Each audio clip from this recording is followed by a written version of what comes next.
Hey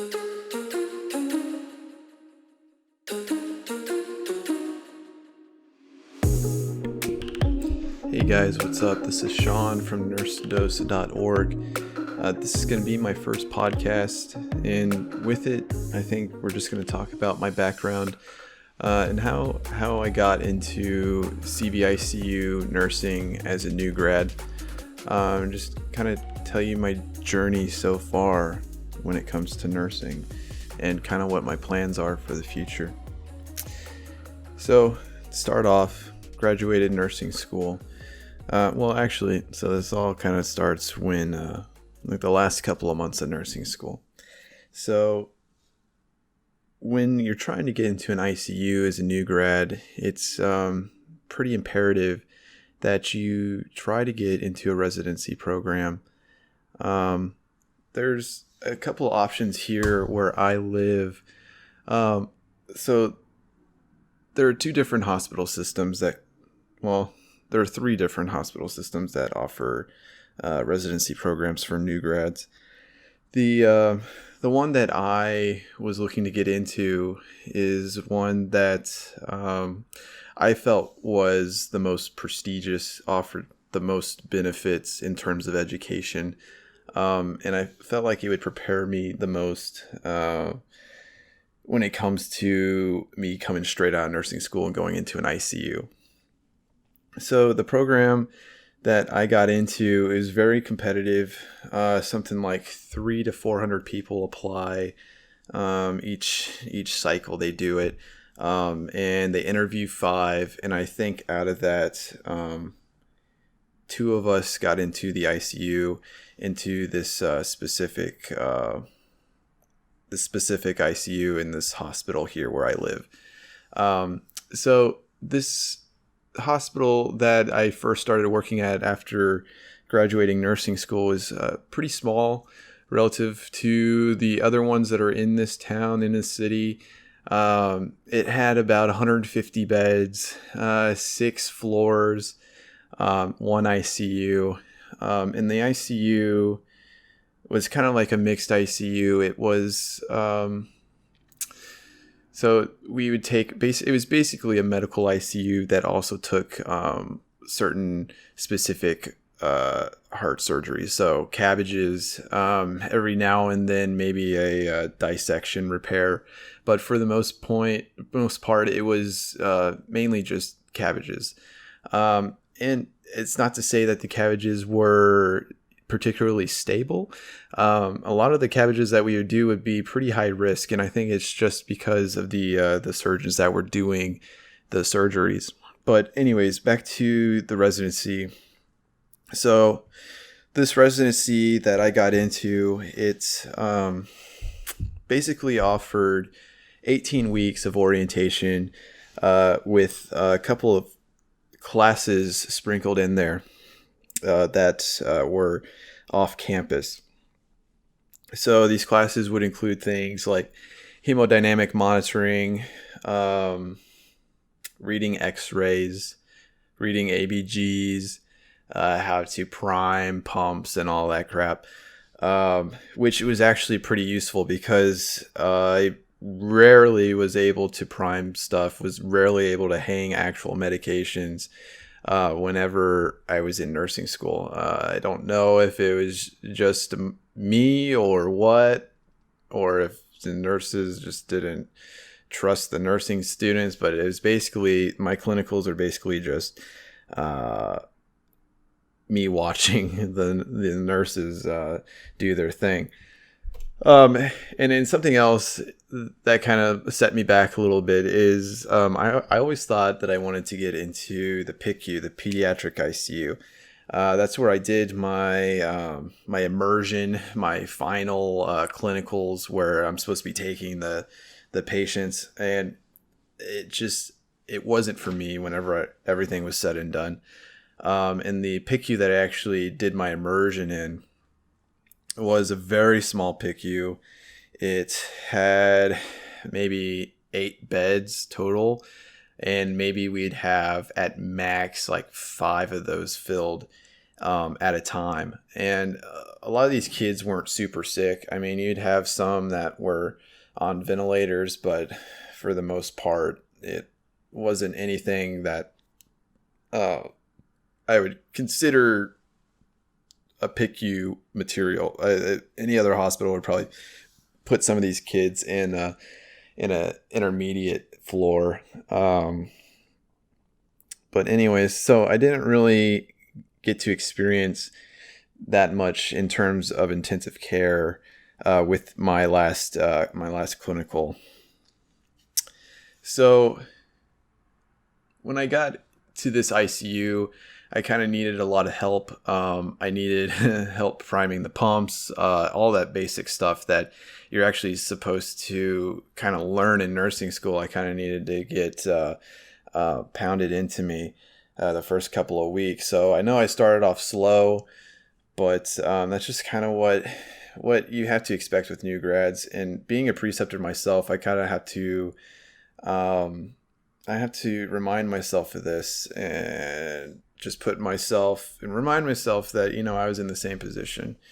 So the first couple of weeks on this residency were actually on day shift, and it's let me see how things kind of ran during the day. It made me realize how much busier they can be sometimes with all the administration, all the doctors there. So it gave me an appreciation for day shift. So as we go through the weeks as day shift, there's also those classes that I was talking about sprinkled in.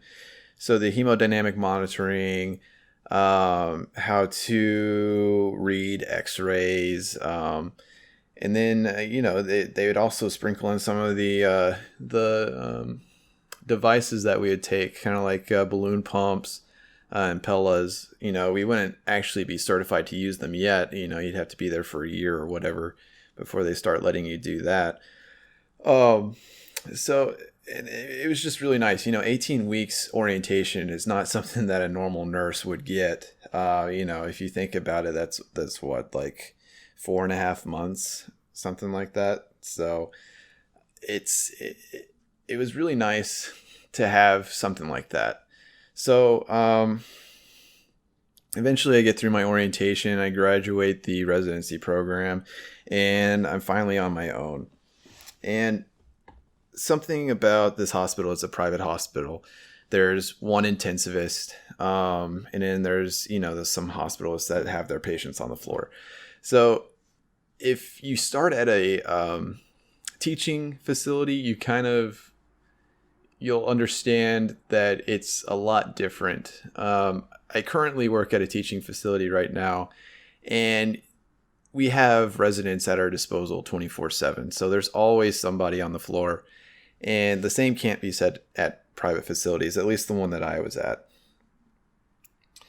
So this facility at night, which was the shift that I started working on, if anything were to happen, you'd have to call the doctor on call. And it just, you have to be on your toes. You have to know what you're looking for. And you have a lot of autonomy.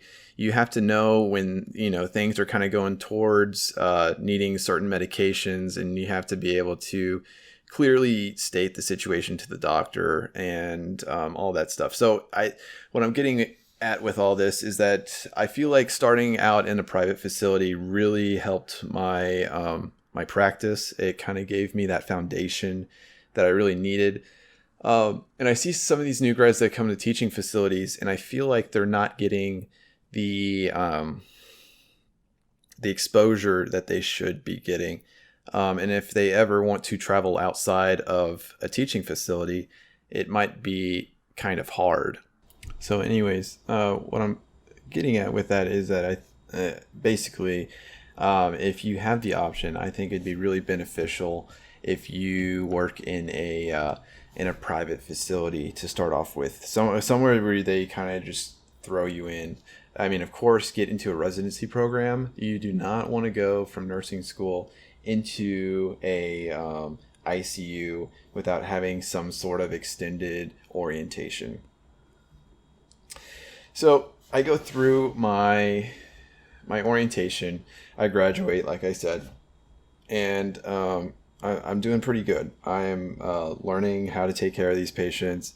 I get some sick patients. I get some easy patients. The charge nurses are really good at most places, giving appropriate assignments to new nurses. Um, but something with me is that I kind of get a lot of anxiety when I'm introduced to like new patient population. Just coming out of nursing school and dealing with these really sick patients that, they're in the ICU. That's where the sickest of the sick go. So something that I did is I got my CCRN as soon as I could. And basically what this did for me is it kind of proved to myself that I knew what I was talking about. It gave me a confidence boost that I knew how to take care of these patients. I knew the material, and it kind of just made me feel better. It made me study what I needed to study for this group of patients, if that makes sense. So, a lot of people think that you have to be in the ICU for a year before you can get your CCRN. And it's not true. I forget specifically how many hours you need to be working, but if you are a full-time nurse working in the ICU, it comes out to only like 46 weeks that you need before you can actually start taking the CCRN.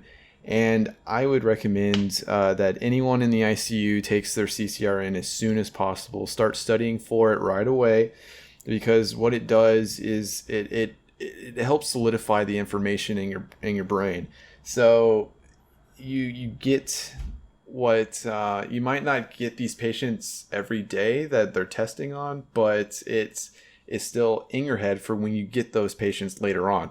Like, I don't get a lot of neuro patients, but if it came down to it, I could take care of a stroke patient if they had to come to our floor for whatever reason. Or if it was, a cabbage that suddenly has a stroke, which is, it happens. So being well-rounded in your field is very important. So getting your CCRN really helps with that. So that's why I would recommend you do that. Certifications in general just kind of it gives you peace of mind that you know what you're doing in your field. It's not just the CCRN. There are things for intermediate floors. There's cardiac nursing certifications. I'll get to it later. I have my CSC, which is an off branch of the CCRN, which is it covers cardiac surgery. So I'm both certified in critical care and cardiac surgery. So I get my CCRN and I'm feeling good. I am pretty confident taking care of these patients. You always get those patients that are, throw you for a loop, you drown for a shift, but it makes you a better nurse in the end. So eventually I leave this first hospital that I got into after nursing school, and it's something that I never did at this hospital. I never took cabbages in my first hospital. For you to take a cabbage or any cardiac surgery patient fresh post-op, they put you through a set of classes, a course on how to manage, how to land cardiac surgery patients. And it's something that takes around like 2 months to complete. And it involves you actually landing like 6 patients straight from the OR. It involves several more classes that you take off campus. And it was just this whole big thing. And so what this did for me was it put cardiac surgery nurses at like the pinnacle for nursing. And I know everyone will have their own opinion on, who the best nurses are. But, for me, with this in my eyes, the nurses that took the the fresh cabbages, the fresh dissections were like amazing. There's so much that can go wrong, and there's so much that you need to know. There's so many medications that need to be given that I just felt like it was kind of the pinnacle. So it eventually got to the point where I left this hospital and went to a level 1 trauma hospital here in town, just to kind of like branch out my experiences. So this is a teaching hospital that I currently work at. And not only do we take cardiac surgery patients, we take cardiac patients, your AFib, your heart failure, all that jazz. And then we also take transplant patients. So liver, kidney, lung, those are the main things that we do. Supposedly we do pancreas. I've never seen one. And we do not do heart transplants, which kind of disappointed me. But so when I come to this new hospital, I'm still fairly new. I have experience. I have my CCRN. But so when I come to this new hospital, they tell me that I get 8 weeks of orientation. And I'm like, oh, okay. And then I asked them, so y'all get cabbages, cardiac surgery patients. So are y'all gonna, y'all have classes on that? Like, can I eventually take classes on how to do it? And they tell me that it's basically included into the orientation. And then I learned that they'll sometimes take 2 cabbages, like a post-op day 1 and a post-op day 0 cabbage in the same shift. And this kind of stressed me out. It threw me for a loop because I'm so used to being at a place where the nurse that gets the cabbage, the post-op day 0 cabbage, is singled, and that cabbage is usually singled for 24 hours. So until they're like post-op day 2. So that kind of stressed me out. But as I got into it, it made me realize how different teaching facilities are from private facilities. Like taking these 2 cabbages, like taking a post-op day 0 cabbage and having another patient really is not a big deal at this teaching facility. Like I said earlier, there's always a resident on the floor. There's always resources at your disposal. But it was definitely something to get used to. So I did my orientation there. Got on my own and immediately started taking cabbages. I immediately started taking heart valve surgeries, dissections. I immediately started taking transplant surgeries, and it was just crazy. And so the same thing kind of happened, like what happened at my original facility, and I just got very anxious about the patients that I was taking care of. Like, these are patients that they literally have their sternum cracked, and the surgeons are doing surgery on the heart. They stop the heart for most cases and actually do surgery on the heart. So it gave me a lot of anxiety. And so eventually I got to the point where, you know what, I'm going to get my next certification. And so I got my CSC, or my cardiac surgery certification. And it did the same thing that the CCRN did for me. Is it made me feel more comfortable taking these patients. And this test was by far way more harder than the CCRN. So me passing this one actually gave me a very big confidence boost. It was a lot more critical thinking. There's hardly any study material out there for this certification, which I plan on addressing with this website.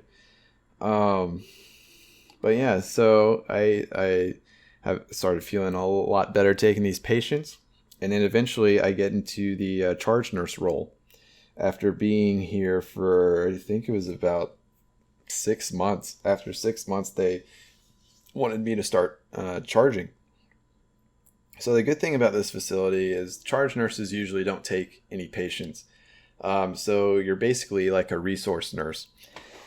And that's something that really stuck out to me when I was orienting and when I was interviewing.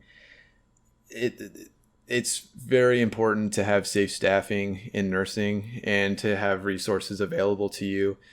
I don't think a charge nurse is any good to anybody if they're taking patients, but that's just my 2 cents with that. So anyways, I start charging. I love it. I love being able to be a resource to other nurses. There's, we have a lot of senior nurses and we also have a lot of new nurses and a lot of newer nurses, kind of like how I was whenever I first started working here. And it's nice to have the knowledge to help these people, to help the patients, to help the nurses, to help even the residents, help the doctors. And it's something that's kind of expected of you whenever you're a charge nurse there. So that's pretty much where we're at now. And I'm still charging. I'm precepting. I get students. I get new nurses. I get nurses who have worked in other ICUs and are now coming to this ICU, and I help teach them how we do things here. I help a lot of them have never done cardiac surgery before, and so it's really nice to be able to teach them that. So what I'm getting with this whole kind of story thing is it is entirely possible for you to go from new nurse to ICU nurse to CVICU. It just takes a lot of persistence. It takes a lot of learning on your own time. You're not going to learn everything you need to know just by going to work. So there is some time that you have to spend at home reading and studying, and I'm just kind of weird in that I like to do that. It's always nice to be doing something on the computer and then just have your study material up on another screen or another part of the screen and do what you love and listen to a podcast or something while you're doing it. And if you're really serious about nursing, if you're really serious about ICU, and if you're really serious about CVICU, it's really important that you do these things. So, future of this channel, of this website, I am planning on releasing a course for the CSC. The AACN does offer a course. It does offer CEUs with it. It is the course that I used to pass my CSC. However, I feel like it's a little drawn out. I feel like the audio could be a little bit better, and I feel like some of the material could be condensed, and some of the main points can be hit a little bit better. I'm also going to be doing some videos, educational videos, maybe some nursing lifestyle videos, but I'm also going to have some guests on. I do ultrasound IVs. I kind of want to do a little series on that, on how to do it, because whenever I was at my other facility, I taught myself how to do it through YouTube, and eventually got the approval through my manager to actually start putting in IVs with the ultrasound that our intensivists use to put in central lines. And that's a whole nother story on how I got into that, but I'll definitely talk about that. Other than that, just thank you for listening to this first episode. I know I guess this is kind of what the length of a podcast usually is, so we're coming up to about 25 minutes, but if there's anything that y'all want to know, I have some previous blog articles that I've written from my other website that I did about a year ago that I'm going to be transferring over to this website. And then eventually we're going to start selling some merch, some t-shirts, stickers, things like that. So keep an eye out for that. But if there are any topics that you would like to be covered, please let me know. And that's pretty much it. So thanks for watching, or I guess you're listening. And I will talk to y'all later. Bye.